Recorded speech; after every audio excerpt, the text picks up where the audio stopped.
সাইফ হাসান তানজিদ হাসান তামিমের সঙ্গে ফিরলেন পারভেজ হোসেন ইমনও। বাংলাদেশের উইকেটে বৃষ্টি থামে বেসরিক বৃষ্টিতে। আবার যখন ম্যাচ গড়ালো তখন বৃষ্টির মতোই পড়েছে বাংলাদেশের উইকেট।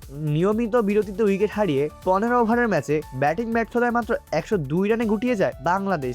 রান তারায় নিউজিল্যান্ডের টপ অর্ডারকে ঘুরিয়ে দিলেন শরীফুল ইসলাম। বাহাতি পেসার ফেরালেন টিম রবিনসন, কার্টেন ক্লার্ক ও ডেন ক্লেভারকে। 7 বলের ব্যবধানে 3 উইকেট তুলে নিল বাংলাদেশকে জেতাতে পারেননি শরীফুল। ভেভন জেকবসের 31 বলে অপরাজিত 62 রানের ইনিংসের 6 উইকেটে জয় পেয়েছে নিউজিল্যান্ড। প্রথম ম্যাচে বাংলাদেশ জিতলেও কিউইরা জয় পেয়েছে শেষ টি-20-তে। চট্টগ্রামে দ্বিতীয় টি-20 বৃষ্টিতে ভেসে যাওয়ায় 1-1 সিরিজ ড্র হয়েছে বাংলাদেশের। রান তারায় শেখ মাহেদির করা প্রথম ওভারই 9 রান তোলে নিউজিল্যান্ড। তবে ইনিংসের দ্বিতীয় ওভারে উইকেট হারায় কিউইরা। শরীফুলের অফ স্টাম্পের বাইরের বলে এজ হয়ে উইকেটের পিছনে ক্যাচ দিয়েছেন কার্টেন ক্লার্ক। একই ওভারের শেষ বলে উইকেট তুলে নিয়েছেন শরীফুল।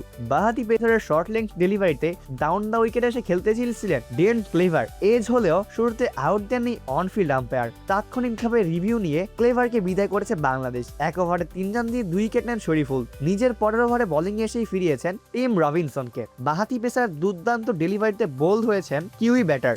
পঞ্চম ওভারে উইকেট পেয়েছেন শেখ মাহেদি। অভিজ্ঞ স্পিনারের বলে বোল্ড হয়েছেন নিক কেলি। 33 রানে 4 উইকেট হারানোর পর জুটি গড়ে তোলেন ভেভন জেকবস ও ডিয়ান ফক্সক্রফট। তারা দুজনে মিলে নিউজিল্যান্ডকে এগিয়ে নিয়ে যান। এর ফলে নিউজিল্যান্ড তৃতীয় টি-20 জয় পায় এবং বাংলাদেশ ও নিউজিল্যান্ডের টি-20 সিরিজ 1-1 ব্যবধানে এখন ড্র হয়েছে। অপূর্ব দাস, প্লেভাস নিউজ।